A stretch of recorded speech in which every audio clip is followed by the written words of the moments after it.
Hello, and welcome back to the Book Marketing Tips and Author Success Podcast. This is Penny Sansevieri. And Amy Cornell.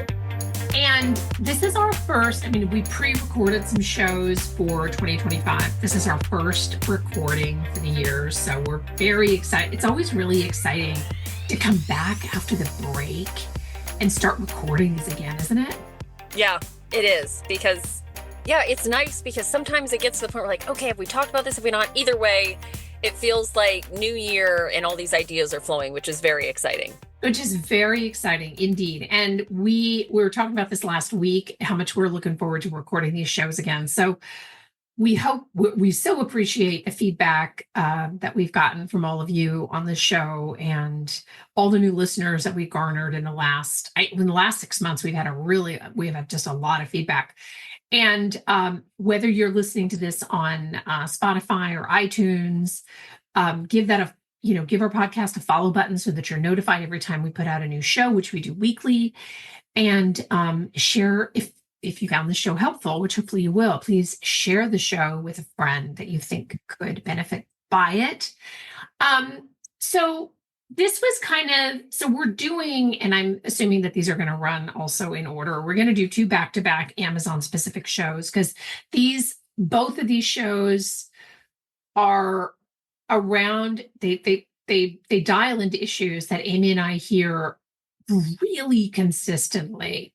Mm-hmm. And the first one is, really how to resurrect a book that is dead in the water on Amazon. And by dead in the water, we mean it's almost as though your book doesn't exist, which probably sounds horrifying, but there are, we've talked to a number of authors who unfortunately that this happens to. But first, if you're not really sure if this is you, and hopefully, it's not the majority of those of you listening, I don't think it is, but let's look first at, and we're going to kind of take these, we're going to take turns on these points in specifically, but let's first look at what are the indicators that your book might be dead in the water on Amazon. And the first one, and I'm going to come back to this once we wrap up this first part of this segment too, because it's around Amazon ads. And if you're running Amazon ads and nothing ever shows up, or your ads are not getting any kind of traction because Amazon's never showing your book, that is a really good indicator that something is wrong. And so every once in a while, I have authors that tell me this. I'll get on the phone and I'll ask them, I'll say, are you running Amazon ads? I'll say, well, I am, but nothing ever happens. And that's a really big. Yep. Absolutely. The next one, no reviews. And we realize it's very hard to get reviews. It's an ongoing process. You're never done trying to get reviews for your book. But what we're specifically talking about is, I think a huge red flag, Penny, is when your book's been out for a while and you still don't have any reviews. Because that means that even if you are selling them, there is a disconnect and the book is really not building momentum. You might have blips where it's like, great, I sold a book, but there's a disconnect in there that is not helping your book climb up the ladder. You know what I mean? You're staying stagnant. If you're not getting reviews for your book at all, despite even making some sales, that is another indicator that there's an issue with your discoverability. Yeah, exactly. And then, your book is not coming up in searches. No matter how you search the book on Amazon, you're not finding it. And I actually had this situation with an author before the holiday break. And I was talking to this person and I literally, I can see the book and they could see the book because they had the link from that Amazon sent them when their book went live. But if I searched it, I couldn't find it, even under the author's name, even under, and so if this is you and you have, even a semi-common name and you're not seeing your book come up, there could potentially be a problem. Sure. Yep. Another one is if it's showing up in the wrong genre. And when you say, well, how do I know? This is mostly when you go to your book details pages where you would typically see your sales rank and things like that. If you have a sales rank in a genre that is wildly off from what your book's topic or actual genre is, or certainly if it's different than what you selected when you uploaded your book. If you actually went in there and chose keywords, chose categories, things like that, but your book is showing up wrong on Amazon, that's another huge disconnect, because that means you're probably not getting in front of the right people, so right there, that's cutting your potential buyer market and reader market by quite a lot. Yeah. Yeah, exactly. And I think that, and this next one comes back to search again, but when your book does not come up in any search on your topic or genre, and it could be because you're in the wrong genre, as Amy just mentioned. But if that's the case, Amazon's just not showing your book for whatever, and if they're not showing your book, it's usually to Amazon's benefit, which I'm going to address in once we get to the end of our list. And then the last one is obviously, and I'm sure everybody was thinking this when we started the episode, but if you're not selling books, I'm sure that was everybody's go-to. It's like, well, I know my book's not working if I'm not selling books, but it's not always quite that simple. Yeah. Yeah. Especially certainly you're not going to sell books if you're not actively trying to sell books, meaning if you're not marketing, if you're not hustling, but it's definitely problematic, clearly, if you are putting in some effort to sell books, to drive traffic, yet there's no conversions. So there's a disconnect there as well. Something's going on that is preventing you from selling books despite your efforts. Right, right. And the other thing that I think at this juncture, and I mentioned that I was going to come back to this when we started to run down this list. While I love Amazon ads, sometimes authors can really do themselves a disservice by running ads that aren't converting. And we've done a lot of podcasts on Amazon ads. So if you're new to the show or you missed that podcast or whatever, definitely go back and search through the history where we do more deep dives on than we have the time for right now on Amazon ads. But if you continue to run ads that aren't converting, hoping that, oh my gosh, by some magic, there's going to be something magical that will happen and they will start converting. This sends a message that basically this sends a message, and this is going to sound really awful, but that your book isn't something that anybody wants. So this is why you have to be really careful with ads. I love ads. And when I talk about that they're not converting, I mean, like across the board. In some cases at Amazon, I've actually looked at dashboards to help analyze problems for authors where the dashboard is just blank and they've been running ads for 6 months and Amazon's not even showing the ads.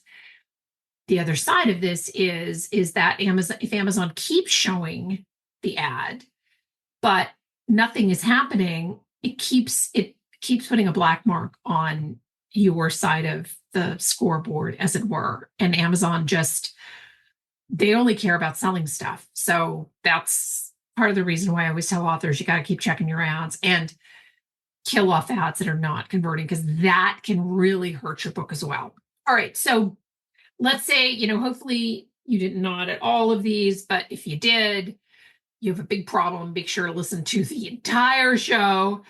But there are things that you can do to fix it. So this isn't us saying, please burn the book to the ground and start over again.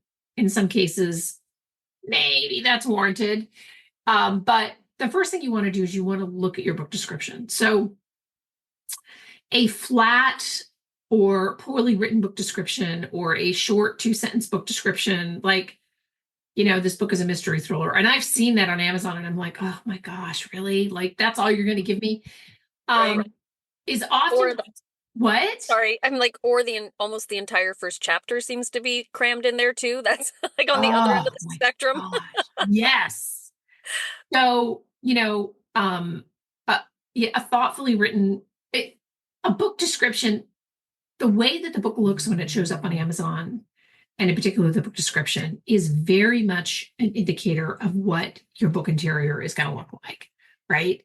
Even though a reader is not necessarily looking at at a book description that is lackluster, 2 sentences, poorly formatted, whatever, and thinking, oh, I bet their book looks like crap. Subconsciously, right? It's a subconscious thing. So a thoughtfully written book description, again, go back. We've done a ton of shows on this. But it's not only helpful for conversion, but it also sends that, subconscious message to your readers that you've done your homework and you've created a great book. So that's the first piece of it, is look at your book description.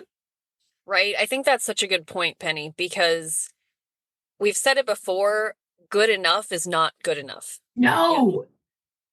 You really Yes. have to wow people. And we won't go into it now. And technically, we're probably not super qualified to do an entire episode on it, but I love aspects of buyer psychology. That was one of my favorite parts when I was in school, was talking about buyer psychology and how the subconscious mind works when it's shopping, when it's interacting with brands and things like that. So you really have to remember that, like Penny said, showing up, looking professional, and really checking all those boxes and having everything be excellent, not just good enough, really does make such a huge difference in your sales conversions. It makes, And go yeah, ahead. go ahead. No, No, I no, was going to no. say just those little details. They sound like little details, but they add up and they really matter. Yeah, they really do. I love buyer psychology personally. I'm the same. I'm right there with you. Like, I just find that so fascinating. Um, but then I also think so, like last week or 2 weeks ago, I can't remember, with the holidays and everything, I'm like, it feels like it was 2 weeks ago, but maybe it was a month ago. Right. Um, I talked to an author who had put their book up on Amazon and put the age of like 5 to 8 year old readers, and it was actually an adult fiction book. Right. Yes. Oh my gosh, that book details section. I feel like it should have a cooler name, but y'all listening, if you've shopped for a book recently, you've probably seen it, and it shows up right underneath the description. And it usually will give you a quick view of the publisher, the page numbers, the Yep. publication date, reading age. And what's interesting is that by default, I don't think reading age is something that automatically pops up, but I have seen this before too, Penny, where on an adult book, there will be a reading age. And it's like, how confusing is that? Yeah. Like, Yeah. or there's a reading age and then the book doesn't seem to match visually, and then you're sitting there going, is the cover just a little too much, like, what, you know what I mean? It's like, it's hard to figure out what's not right. You know what I mean? Was it Yeah. just an error? Is this actually a children's book and the cover's not well done? You know what I mean? But either way, you know, we say it all the time, and you have definitely been saying it forever. The confused mind will not buy, you Thank know? you. Yes. Yeah.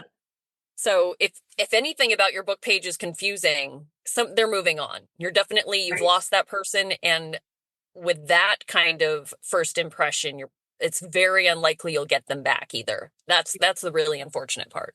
Yep, that's absolutely true. And then I think by the same token, your cover, right? So Yes. yes, your cover can be outdated. Sure, certainly, cover trends change, like I get it. But I think the bigger conversation is it has to match the genre. Hmm. So we're not sitting here telling you that you have to copy other books in your genre. That's not at all what this is about. But it does have to match the vibe of the genre.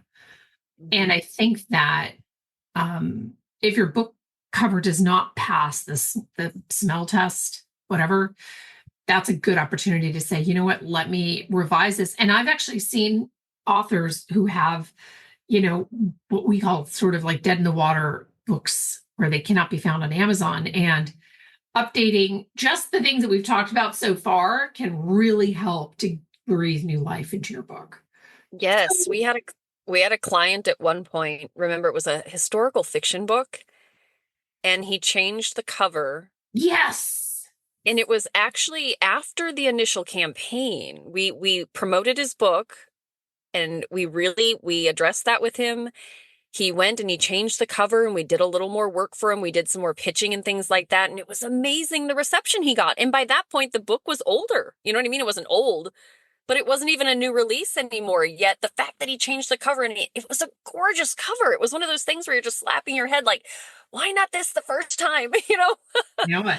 I know But it. I think everybody listening hopefully has had the experience where you're shopping for a book or looking on Amazon and you've seen covers where you've gone, where you've actually said, that's a gorgeous cover, or that's a really great cover. That's the bar. You know what I mean? Again, good enough is Yeah. not good enough. I, Yeah. I think everybody listening has seen a great cover. That's what you have to aim for, that wow factor.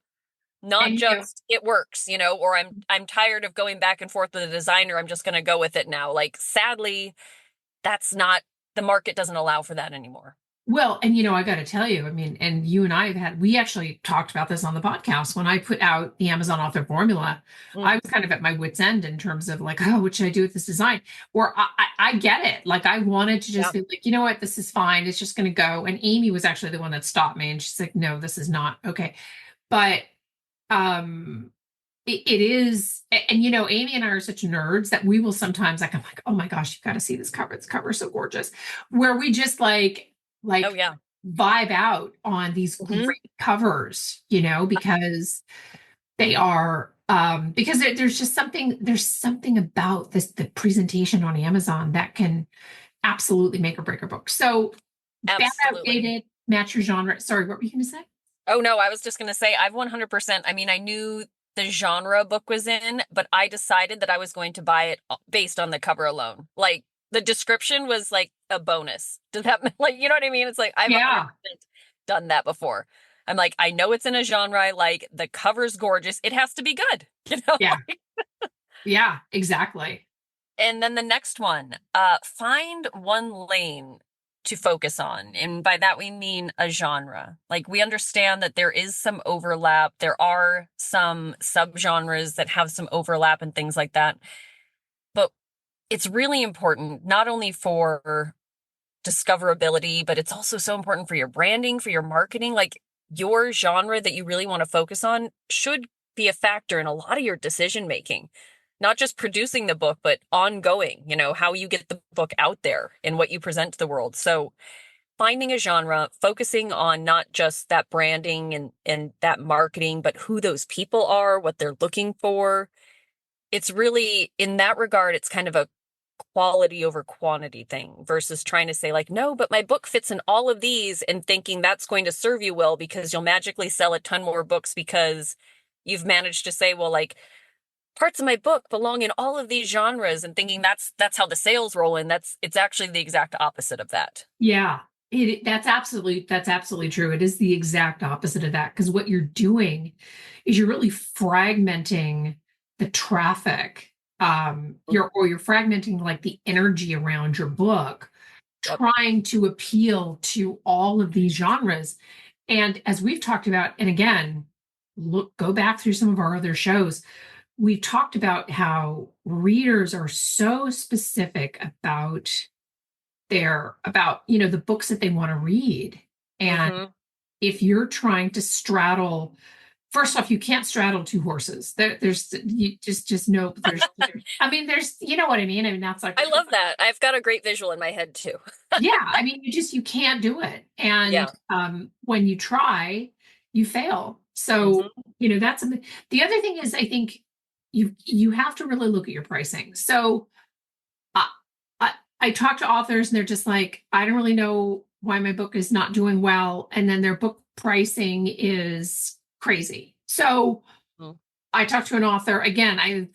I want to say that this was before the break, and the book pricing, I think it was for the paperback, it might have been for the Kindle, but the book pricing was twice what it should have been. I mean, I want to say that it was like $30 or something Oh my. right, for a book that didn't have any images in it or anything like that. It wasn't like a coffee table book. And I said, why did you price your book so high? Because sometimes there are external reasons. Like sometimes the publisher really messes up the author's life and they want the book priced high and the author can't really do anything about it. But in this case, the author said, well, I just thought that price sounded good in my head. And I'm like, what? Or it's what the book's worth. It's like, oh, stop It's it. what the book is worth. I know that's like my favorite thing. Like, I get it. I like, And my children are perfect. And right, right, exactly. Oh my gosh. So anyway, look at your book pricing, price your book. I promise you, price your book competitively yep, because absolutely. it is a total non-starter if you are going to put in all of this effort on your book and your book is priced at, if you have a paperback book priced at $30, just back away from these crazy pricing strategies, because it's not you're going to end up throwing a lot of money away and just being sad and depressed because people aren't going to buy a book that's that expensive especially if No, you have no history with them. absolutely. And not to belabor this, but it also, the same goes for when you're pitching your book too, Penny. I mean, people are not, Oh, yeah. they're not going to cover a book that they know is wildly overpriced because that makes them look bad. You know what I mean? Mhm. There's a disconnect there as well. And they are also serving an audience of followers, you know what I mean, that trust them and that expect them to make, you know what I mean?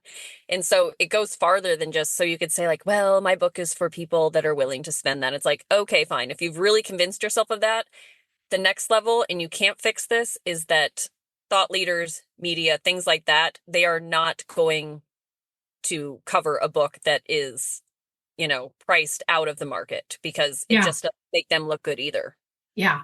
Yeah. Exactly. No, I The totally agree. next one, keywords. Yes. I mean, yeah, I agree. Sometimes these might need a revision or a revamp. I mean, especially if your book is older, perhaps you had the right keywords when you released it, but you haven't done anything with those lately, and you haven't done any new research on how shoppers are actually finding books that they're buying on Amazon, because that's absolutely what you're aiming for.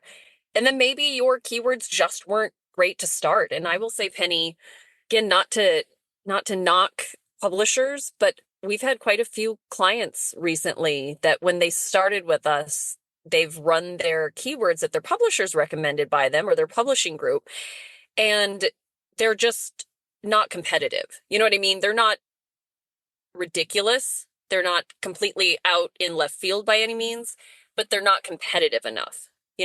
They're just fine, but they're definitely not going to help you find and reach new shoppers and new buyers. So your keywords are absolutely important when it comes to getting in front of the right people. Right. Exactly. I agree with that. Now, this was kind of interesting. So, and I will tell you, I'm not going to reveal the author's name on this podcast, but we worked with an author who is very well known, and I was searching this author's page. I was just sort of curious about how they were doing over the weekend. And we worked with this author in our like before we had all of the Amazon programs that we have now. But this author came from a really big publisher, and you could not find this big named author. Oh, God. It was the craziest thing. The name did not match the Amazon account. The author's central account was a disaster. Different because the book, this was a while ago and the book is older. And there were different versions that were not, I mean, this literally, like this Amazon presence, I'm going to reach out to this author and just be like, dude, is it really, we need to have a conversation here because this is such a mess. I don't know what happened in this case. I think that there were maybe various spellings of this author's name. I'm not really sure. Like I didn't deep go that far down the rabbit hole over the weekend, but make sure that your name matches your Amazon account, which is, we've done shows about this because your book. So let me use my own example. So I have an initial Penny C. Sansbury. It's on all my books. One time, I don't know, 4 or 5 years ago, whatever, I forgot the C. Oh my gosh, I forgot the C. And Amazon couldn't find me. So, right. So it was just showing up as Penny Sansbury. And Amy actually spotted this and she was like, Penny, we have a problem. And now, and you can't go back and change it. It's really weird. So you can go back and change it on your ebook, but on your print book, they won't let you touch it, which I don't really understand that way of thinking, but whatever. I'm not running Amazon and they're not asking for my opinion. So there you go. But the problem is when your name doesn't match. So if you have a middle initial or the spelling is off or your first name is spelled like there's a shortened version of like Sid versus Sydney or whatever. Oh, yeah. If your name does not match your author account, your book just hangs out there. It literally stop whatever you're doing and do whatever you have to fix this. It's a problem because Author Central gets like 2 million hits or whatever a year. Not everyone's personal Author Central account. Like that would be amazing. but Author Central in general. So Author Central does or can send a lot of books, a lot of readers to your book page. But the problem is that when your book shows up in this fragmented way, again, it creates a really confusing experience to your reader, Mm-hmm. for your reader, and they will just move on. Like I was just like I was looking because I figured, this author really well known, probably has another book out, maybe I want to buy it or whatever. I couldn't find it. And Ugh. the craziest thing, like New York Times best-selling author for weeks, I'm like, I'm so upset right now. And I'm literally gonna reach out to this author and just be like, we need a conversation. But this Yeah. happens all the time. I mean, because you do a lot of Amazon evaluations for the book detail page, and you see this all. Yes. And I always, even during this is always, it's like one of those things where it's like, oh God, where you don't want to have to tell people this. But it's Yeah. also one of these things where it's like, I have to tell them. And it comes up a lot. Now I definitely make a point if an author that we're working with has published before, I let them know, I give them a reminder, ahead of them, especially if they're uploading their own book, but even if they have a publisher, because that's another big problem too, Penny, is that if an author is published before, but they're with a new publishing group, that publishing group is going to roll with whatever's on their paperwork. You know what I mean? It's not going to be something that they have top of mind. So that's another thing too, is that bringing up, like, this is how I've published before. Make sure you upload my book this way. Another big one is periods. If you have a professional name, Yes. like if you have a professional title, excuse me, the shortened version. So even doctor versus DR period. Like we've Oh, had clients like that before that have used doctor spelled out. And then they've worked with a publishing group that uploaded their book as DR period. And then they can't link their books. It's so frustrating. yeah. And that's, yeah, it's really tough. So the consistency there is so key because like you said, it's one of those things that you can only fix it so much. You can't fix every aspect of that. Yeah. That's absolutely true. Um, and do you want to take the final one? Yeah, I mean, I'm sure we'll both have plenty to say on this, but and this is kind of semi-obvious, I guess, but I do think authors still struggle with wrapping their minds around the consistency aspect. But really, the last point we wanted to make, are you actually sending any traffic to your Amazon page? So, of course, part one is doing everything right on Amazon. All the things we've talked about, like button everything up, make sure it's super clean. Remember, exceptional versus just okay. But then part two is actually sending outside traffic to Amazon as well. You need to get a lot of people to that page. Sales conversions are a numbers game.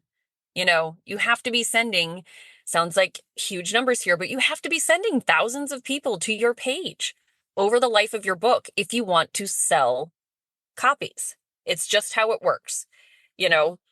And we've done a lot of shows on marketing. So obviously, we've got tons of episodes you can listen to if you want to figure out, what you can be doing. But the consistency, I would say, Penny, is the toughest part. A lot of authors are like, I'm going to market. They definitely focus on the release. A lot of times they typically get that right, at least. But I think the consistency is where people start to peter out a little bit. Yeah. Yeah, I agree with that totally. And I think that traffic, sometimes an author will have a conversation where they say, I really want people to buy off of my website. I hate Amazon. And look, we get it, right? Sometimes Amazon is not always the easiest company to deal with, but we've also done a lot of shows on marketing ideas to help, um, pull more people to generate more people traffic to your Amazon page. But it's fine to try to sell your book off of your own website, but that's not.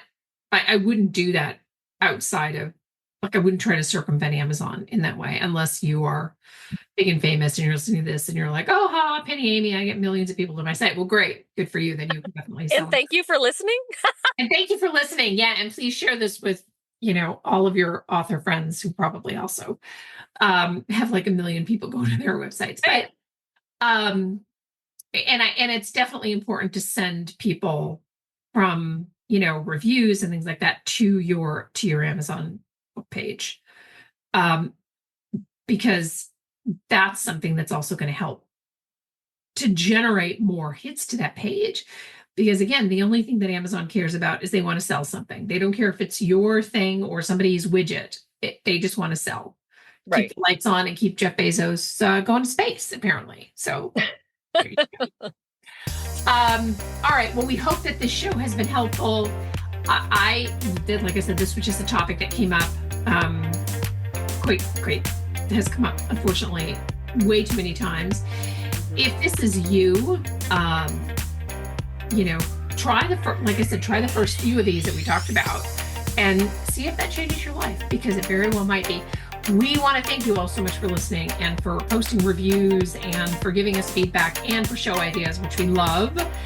Once again, make sure to subscribe to the feed of the show so that you get notified every time we have a new episode, and share a show with a friend. And we'll see you next time. Bye-bye.